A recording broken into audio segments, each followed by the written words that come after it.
Thanks, everybody. Welcome to Build. I'm your host, Ricky Camilleri. You know and love Dennis Quaid from the countless movies he's been in over the last 4 decades. Actually, I just checked his IMDb. It's about 91 movies. He's been in a lot. His new film, I Can Only Imagine, tells the inspiring story behind the crossover Christian rock hit by the band MercyMe. Let's take a look at the trailer. What are you doing? What is this? I wrote you some letters. Did you get them? Yeah. Threw them away. Did you read them? Nope. Oh. I thought that's why you came back last night. Well, I was just trying to make a memory. That's all. Well, it's kind of hard for me to do, Dad. Because all the memories that we have together are bad. If you want some, get some ketchup.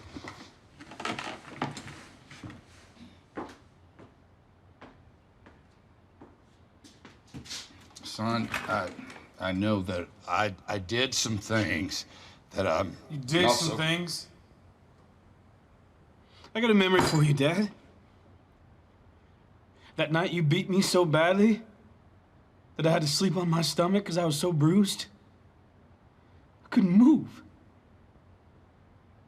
What was I, 10? 11? Yeah, I remember that.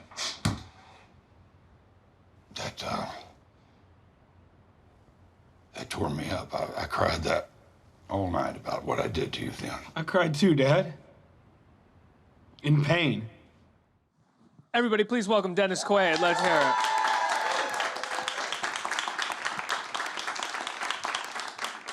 Not an easy scene to watch yourself in. Maybe we should have brought you out after we played it for everybody.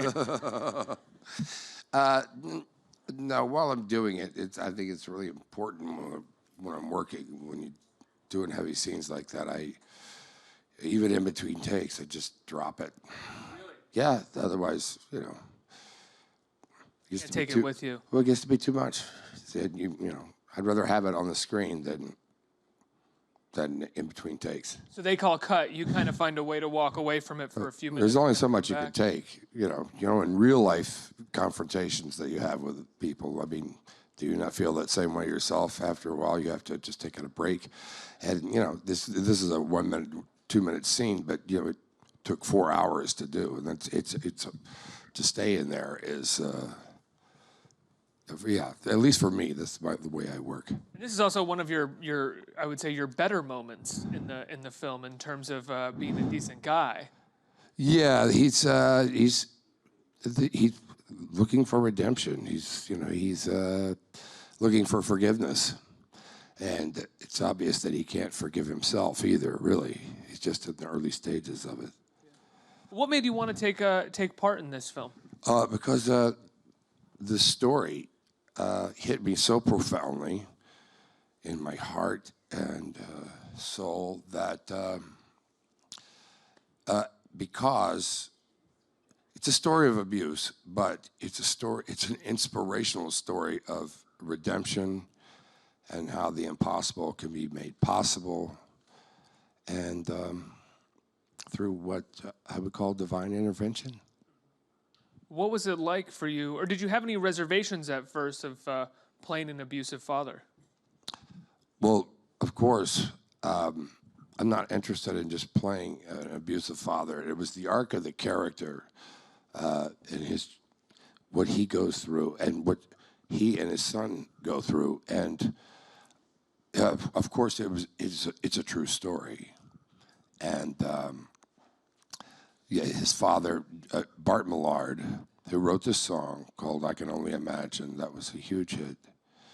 And it's about his father who had just passed, and it's about, you know, I can only imagine seeing you in heaven after we're gone, after I leave this earth. And but Bart described himself, his father, as a monster growing up. His father was a bitter man. His own dreams had been unfulfilled. he had dreams of being a football, I guess NFL, going to the show, you know what I mean? And how real that was, I don't know. But he was an abuser, and abusers, 9 times out of 10, they were abused themselves, either by family or by events, some event in their life. That's no excuse at all for abusing a child. And he made Bart feel bad about himself as a child, about his self-esteem, about himself.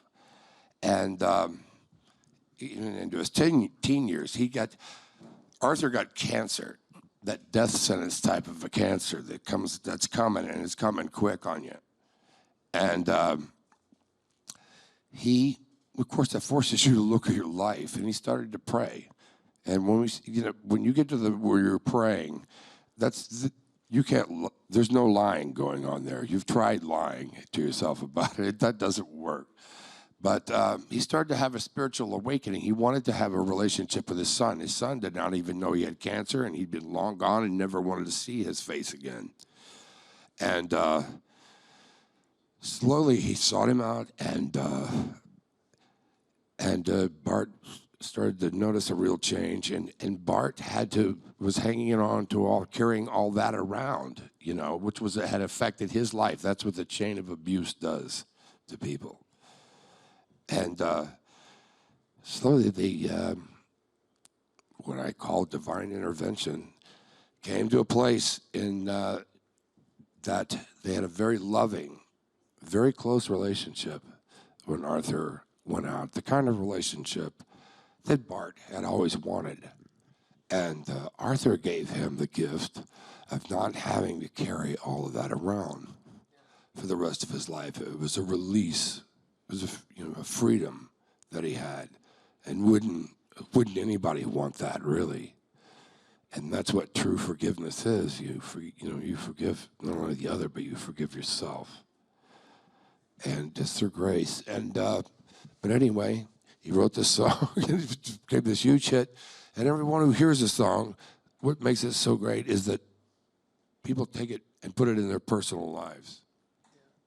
And you apparently didn't listen to the song before shooting or during shooting, right? No, I was not aware of the song. And I got the script and I got the CD, and I put the CD aside because I'm doing the script. And it was because when I read a script, that's why when I decide if I'm going to do this movie that I'm offered or not, it's about sitting down as an audience member with a first-time experience of this. And what is it? How does it make me feel? If it's comedy, does it make me laugh? Does it? But this story hit me so profoundly in a place that I have no words for, that I really wanted to give it a try. I think one of the things that you capture really well in the portion of the film where he is abusive is the sort of limited scope at which a lot of times abusers have in how to handle a situation. There's a very quick wall that they hit, and that's where the violence happens because they don't really see anything beyond that. Well, of course, you go from, I guess, at least that's how it feels. You go from 0 to just 100 like that, and you go right back to what you know. I mean, you're just doing what you know. No one's ever given you the tools to it. Yeah, everybody's ever given you the tools, but that's actually in a very, I would say, sick way. That's the comfort zone of a lot of people stay in relationships, and abused people stay in relationships in some ways because that is their comfort zone. They know that in some way that doesn't make sense, but somehow it does to them up to a point. Yeah, absolutely. Yeah, I couldn't agree with you more. When you get a role like this, and what are the tools that you use to be able to leave your character very quickly and get into your character very quickly? Well, I used to, back in my Jerry Lee Lewis days. For Great Balls of Fire, I used to kind of live my roles even off the set, and just because I felt like I had to be in it, or hold on to that stuff. And I'd imagine it's very tiring. I mean, it's exhausting. And not only that, for me, I'm just saying, I feel like I'm better when I can really just turn around and walk away from it, compartmentalize my mind, and then come back to it and start. when did you start being able to do that? Plus, I get to have my own life. Yeah. Probably get to be a little bit nicer. Like you don't have to be like, leave me alone. No. You're like, hey, everybody, I'm good. Yeah. When were you able to start doing that? Do you remember the moment in your career where you're like, there's got to be a better way for me here? Yeah, it was after, pretty much after Great Balls of Fire, because in that, my own life had gotten out of control, and so fix that, and there's a way to go about it that doesn't have to be that is a more sane way to do it, and also to be better. That's different. I guess that's the difference between a journeyman and a master, and the master class. Yeah. You just do it. That's all. Do you still find yourself doing a lot of the sort of like? Do you find yourself doing more prep work beforehand before you go into scenes? No, I find myself doing less. Really? Yeah. Living the moment. Characters now that come to me, I do a lot of thinking and it's like osmosis. Like the way I got the character of Arthur was, I read the script and it takes place in like East Texas, Greenville, Texas, where I used to spend a lot of summers myself at my grandfather's. So I know these people in general. So that was taken care of. But for the character of Arthur, what I did is Bart, the real Bart Millard, was there on the set quite a bit, which is what a thing to watch his life, this really tough part of his life unfold. And we all wanted to get it right for him. But I sat him down when I first got there in my trailer, and I had him tell me the story. Forget about the script. You tell me the story. And it wasn't anything he said by stories that are not in the script or anything. It was sort of like if you turn the sound down on the television and just feel him and watch his face and just feel him. I could see Arthur. I could see the effect that Arthur had, and I could see the whole relationship and just feel him. When you get to the part of the film where Arthur is seeking redemption, was it, given his sort of past misdeeds, was it tough for you to present that a man who wanted redemption? Did you worry about sort of sanitizing his abuse before or anything? Yes, we all did, in fact. And Andy and his brother John Irwin, who were the directors on that, they brother filmmakers, and John Michael, who plays Bart, the older Bart. We come to work, and we knew we had to go to this place, and nobody wants to go to that place really, But you're there, and we all wanted to do it for the real Bart, authentic. He had the bravery to tell his story, so we were gonna make it as authentic as possible. But you're creating something out of nothing, really. I don't care how good the script is at the time or whatever. To get to these places is a daunting task, and the whole thing of redemption and as far as the sanitizing that, well. It wasn't so clean. It wasn't so like, oh, please forgive me, and that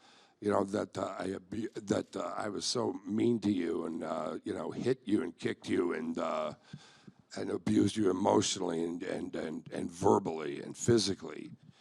It wasn't like that. It was a really hard road for both of them, and it would have been it would not have been right to just make this a nice little clean, I'm sorry, okay, thank you, the Lord has done it for us thing. That's not the way God works anyway. God may show you a path, and So, and if that is the way to go down to solve whatever it is that you have in your life. But Still gonna be that some doesn't thorns. mean it. No, in fact, it's gonna be. Usually, it gets really harder, and in your life, you know, and that's how it happened. And you can call his. You can call it a death row conversion because of the cancer, or whatever. But it was real. And it was real because you can see in Bart the complete change in his life.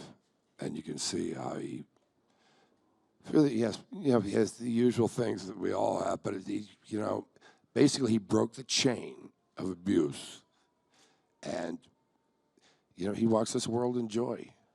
So you finish the film, you finish shooting the movie, and then I imagine you go listen to the song. What did it feel like listening to the song after having been with this story? Well, the song to me, it grows on you, and it's a song, that is a Christian song, in that it mentions Jesus. It's about the Lord. But it's a song that it's a song that is anyone could take into their heart and make personal, because it's about hope, and it's about redemption. It's about all those things that we dream about how life should be about, and that really is having heaven right here on this earth too.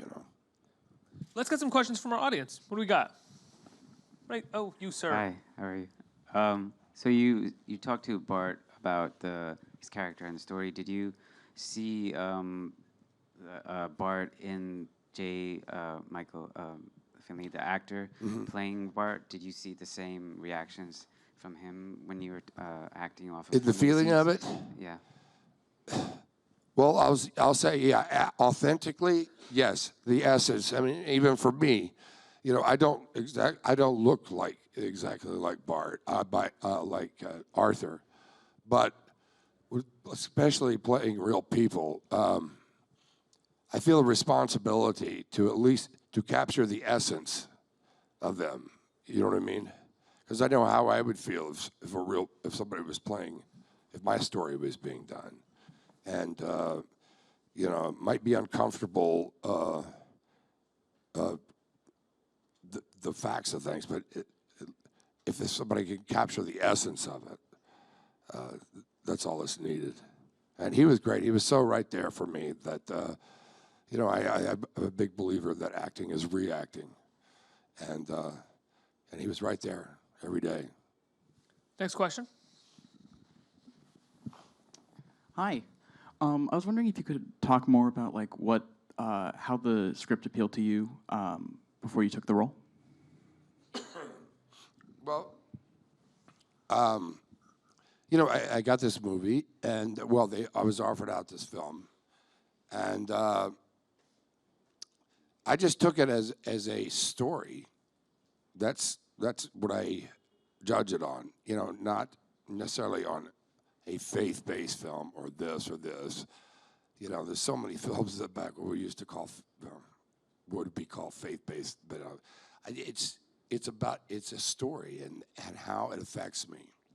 If it's like I said, if it's a comedy and I'm not laughing, I mean, I could be wrong, and maybe not getting the joke, but yeah, I like to have a couple of belly laughs in my comedy, and I always make the experience personal. Not that it's supposed to be good or that it's a classic. It's about how it makes me feel. I believe that we go to the movies to feel things, not to see things. That's why the movies are so important to us. But I don't know if that explains the story. And then, of course, I also I take a good look about who's doing it, because a good script can be botched in the sense that a director can take it and not elevate it.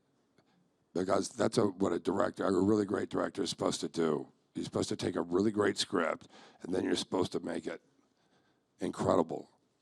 And that's what the Irwin brothers did, and I knew we had a good chance of doing.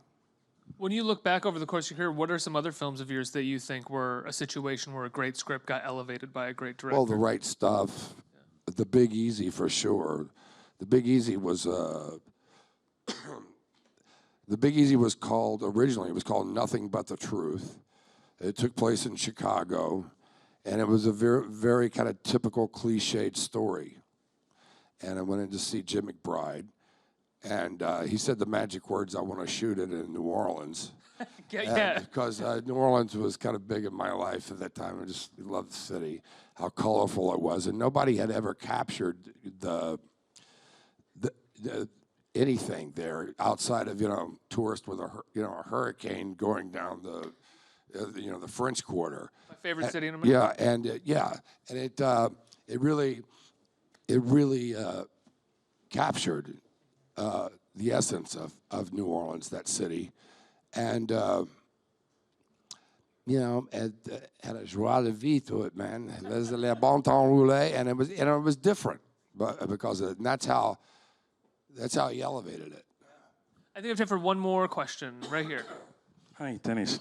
You mentioned just about the Big Easy and New Orleans. Just wondered, I was reading that you also wrote and your band played on the soundtrack to that movie. How did that come about?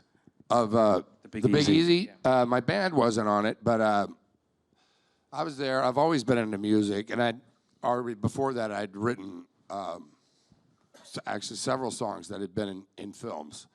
And I always dive right into the musical culture of where I'm at, and New Orleans is so rich. And, I have a very lucky life because of what I do. And I get to meet a lot of really great people. And this particular time, it was, I think, 1982 or something like that. I met Art Neville, RT, of the Neville Brothers. And I